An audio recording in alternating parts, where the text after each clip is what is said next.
ó wá gbọ́ ṣíṣe àti máṣe tòní gẹ́gẹ́ bí irúfẹ́ ìràwọ̀ tí ò ń lò. Mo kí Ọlọ́run ọba, mo ṣèbà Olódùmarè, ìbà akọ́dá ayé, ìbà aṣẹ̀dá ọ̀run, mo ṣèbà Ọ̀rúnmìlà àtórí ẹni tí ò sunwọ̀n ṣe, mo júbà ọkùnrin, mo júbà obìnrin, mo kí gbogbo ojú tó ń wò mí níbikíbi tí ẹ ti ń gbọ́ mi káàkiri àgbáńlá ayé. Èyí ni ìwádìí ojoojúmọ́ fún gbogbo ìràwọ̀ pátá àti ṣíṣe àti máṣe fún gbogbo ìràwọ̀ pátá ti tòní, tí ń ṣe ọjọ́ Sunday, June 1st ọdún 2025 tá wà nú èyí. Wọ́n fi àkókò yìí kí gbogbo wa káàbọ̀ sínú oṣù tuntun, oṣù kẹfà June, oṣù ayọ̀, oṣù ìdùnnú, oṣù ìgbéga, oṣù ìfọ̀kànbalẹ̀ ló máa jẹ́ fún wa láṣẹ Èdùmàrè. Ẹ̀yin tẹ́ ń wò mí pátá, ẹ dákun ẹ dábọ̀ ẹ bá ń share fídíò yìí kó kárí ilé, kó kárí oko, kó lè jẹ́ ìwúlò àti àǹfààní fún ọ̀pọ̀lọpọ̀ ènìyàn.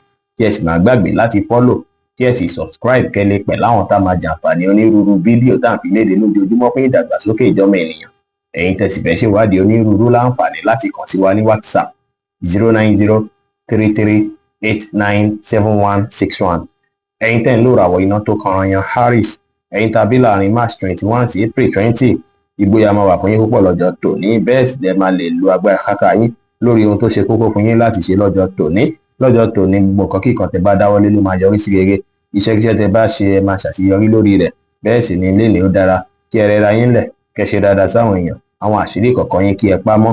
Bẹ́ẹ̀ sì ló ṣe ṣe kákùnrin rore lára obìnrin, kóbìnrin sì rore lára ọkùnrin náà. Yín tẹ́ ń lò ràwọ̀ yìí lọ́jọ́ tòní, aago 4 kọjá 30 ìṣẹ́jú ní ìrọ̀lẹ́ sí aago 5 kọjá 30 ìṣẹ́jú ní ìrọ̀lẹ́ ní àkókò èyí tó dára jù fún yín láti fi ṣe ohun tó ṣe kókó, tó ṣe pàtàkì jù nínú ìgbésí ayé yín lónìí, tí kọ́lọ̀ pọ́pù sì jẹ́ kọ́lọ̀ èyí tó dára jù fún yín láti wọ̀ láṣọ ní ọjọ́ tòní.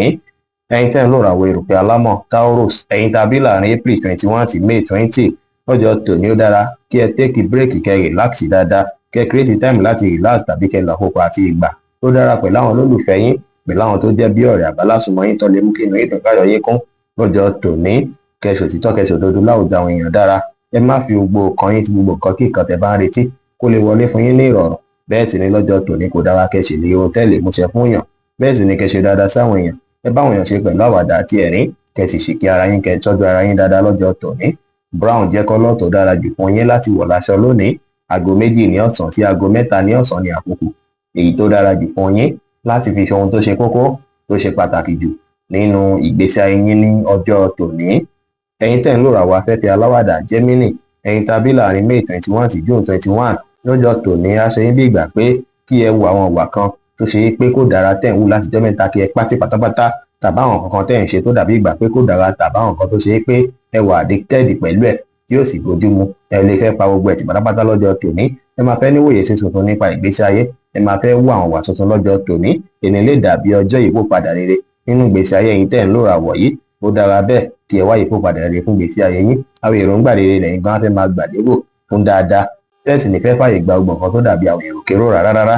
Lénìí ó dára kí ẹ lọ àkókò àti ìgbà lẹ́yìn nìkan láti fi introspect, láti fi òye sáwọn àtúnṣe tẹ́ nílò ní ìgbésí ayé yín, kí ẹ sì bẹ̀ tí iṣẹ́ lé lórí. Lénìí kò dára kí ẹ pẹ́jù níbi ìpéjọpọ̀ kí ìpéjọpọ̀ tí ẹ bá lọ tàbí tẹ́ bá wà, tẹ́ bá wà comfortable, ẹ mọ́kàn balẹ̀, ẹ gbà láfíà láàyè, ẹ fi gbé aṣọ ohunkóhun lénìí, kí ẹ sì báwọn èèyàn sọ̀rọ̀ pẹ̀lú ìfẹ́. Green jẹ́ kọ́lọ̀ tó dára jù fún yín láti wọ̀ láṣọ lónìí. Aago 2 kọjá ìṣẹ́jú 15 lọ́sàn sí aago 3 ní ọ̀sán ní àkókò èyí tó dára jù fún yín láti fi ṣe ohun tó ṣe kókó, tó ṣe pàtàkì jù nínú ìgbésí ayé yín ní ọjọ́ tòní. Ẹ̀yin tẹ́ ń lò ràwọ̀ omi agbára Cancer, ẹ̀yin tàbí láàrin June 22 sí July 22, ẹ wulẹ̀ gbajúmọ̀ àwọn kan tó ṣe kókó fún ìgbésí ayé yín lọ́jọ́ tòní. Ẹ ṣe kí ẹ lé, kẹ́ ṣètọ́jú ilé, kẹ́ sì ráyè tiṣẹ́ náà lọ́jọ́ tòní, kẹ́ má jẹ́ kí kọ́fíìsì bí kan dìde kan lọ. Lọ́jọ́ tòní sí rèé, ó dára kí ẹ meditate, kí ẹ ronú jinlẹ̀ nípa ìgbésí ayé yín, àwọn èròǹgbà tí ó tọ́ kẹ́ gbé kúrò lọ́kàn pátápátá. Lọ́jọ́ tòní kò dára kẹ́ ṣàṣejù lórí ohunkóhun, ṣùgbọ́n ó dára kẹ́ ṣe àwọn kan tá mú kí inú yín dùn, káyọ̀ yín kún. Ẹ wà positive, kí ẹ sì fi ọgbọ́n àtòyé tọ́lọ́run fún yín ṣe ohunkóhun lénìí dára. Aago 5 ìrọ̀lẹ́ kù ìṣẹ́jú 15 sí aago 6 ìrọ̀lẹ́ kù ìṣẹ́jú 15 ní àkókò èyí tó dára jù fún yín láti fi ṣe ohun tó ṣe kókó, tó ṣe pàtàkì jù nínú ìgbésí ayé yín lónìí, kí kọ́lọ̀ pọ́pù sì jẹ́ kọ́lọ̀ èyí tó dára jù fún yín láti wọ̀ láṣọ ní ọjọ́ tòní. Ẹ̀yin tẹ́ ń lò ràwọ̀ iná tó gbóná riri Leo, ẹ̀yin tàbí láàrin July 23 sí August 22, ó ṣeéṣe kí ìyípadà rere bá ìgbésí ayé yín lọ́jọ́ tòní. Ó ṣeéṣe kẹ́ rọ́nà àbáyọ sáwọn kan tó dàbí ìṣòro tó ti ń ṣẹlẹ̀ sí yín látijọ́ mẹ́ta. Lọ́jọ́ tòní múdù yín máa dára tílẹ̀ máa fi ṣú. Gbogbo nǹkan kíkan tẹ́ bá dẹ̀ ń ṣe máa ṣàṣeyọrí lórí rẹ̀, máa rí ṣe láàyè iṣẹ́.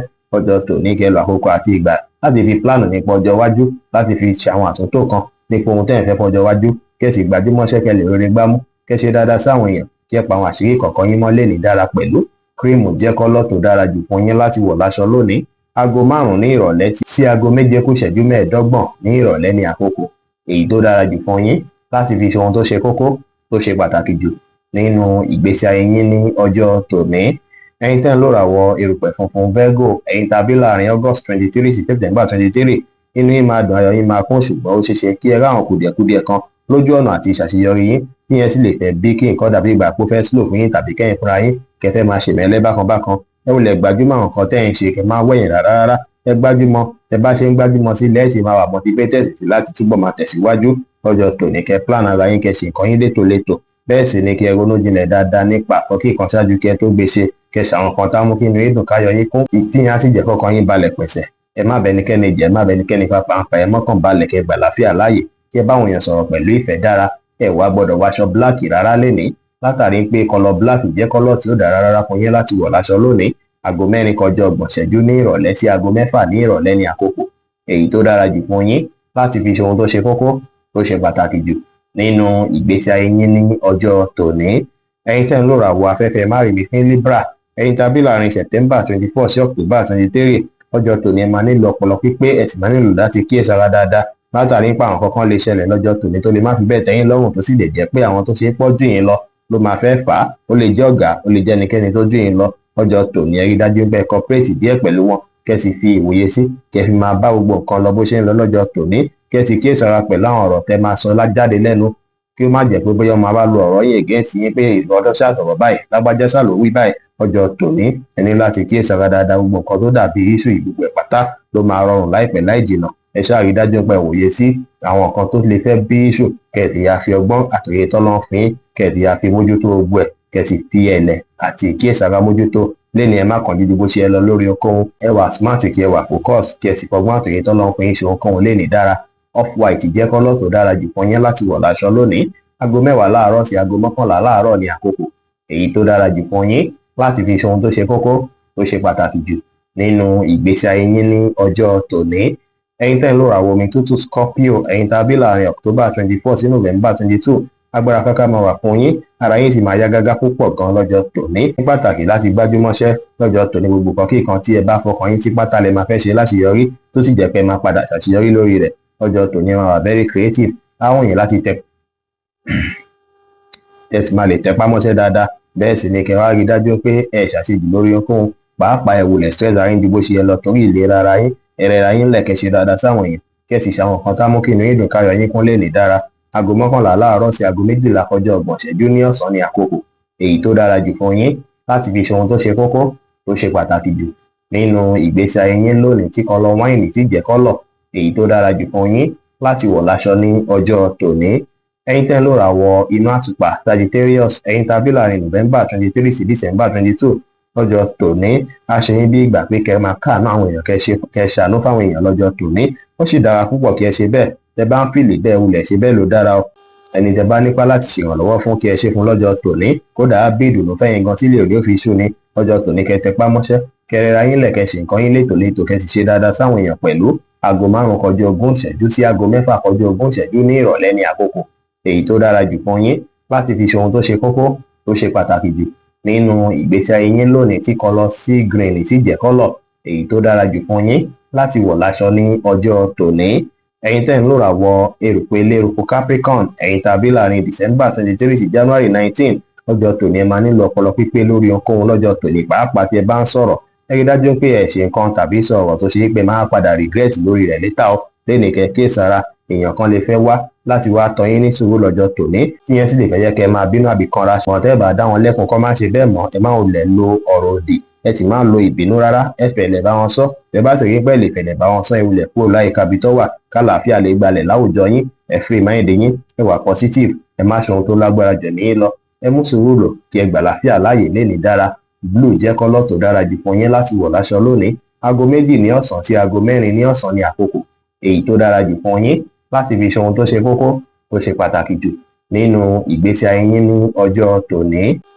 Ẹ̀yin tẹ́ ń lò ràwọ̀ afẹ́fẹ́ oníbínú Aquarius, ẹ̀yin tàbí láàrin January 20 sí February 19, ẹ ò ní fẹ́ problem rárá lọ́jọ́ tòní. Orí ọwọ́ yín báyìí lè máa fẹ́ wà, ṣùgbọ́n ó ṣeé ṣe kí ènìyàn kan tàbí kí nǹkan kan ṣẹlẹ̀ tí a fẹ́ jẹ́ kí ẹ fẹ́ bínú tàbí ká fẹ́ kí ọkàn yín pòrúurú tàbí ká fẹ́ provoke yín díẹ̀. Bẹ́ẹ̀ sì ni lénìí ó lè ṣe yín bí ìgbà pé ẹ̀yin nìkan lẹ dá wà látàrí pé àwọn tó rọ̀gbà yín kan ṣiṣẹ́ kọ́ bísí pẹ̀lú àwọn tí wọ́n tó ṣe pé wọ́n lọ́wọ́ lọ́jọ́ tó ní ẹ wulẹ̀ má gbára lẹ́nikẹ́ni ẹ gbára lára yín ẹ wulẹ̀ figure out àwọn nǹkan tó dàbí ìṣòro tó ń bí àìbalẹ̀ ọkàn fún yín lénìí kí ẹ sì rí dájú pé ẹ wá ìrọ̀rùn lé lórí.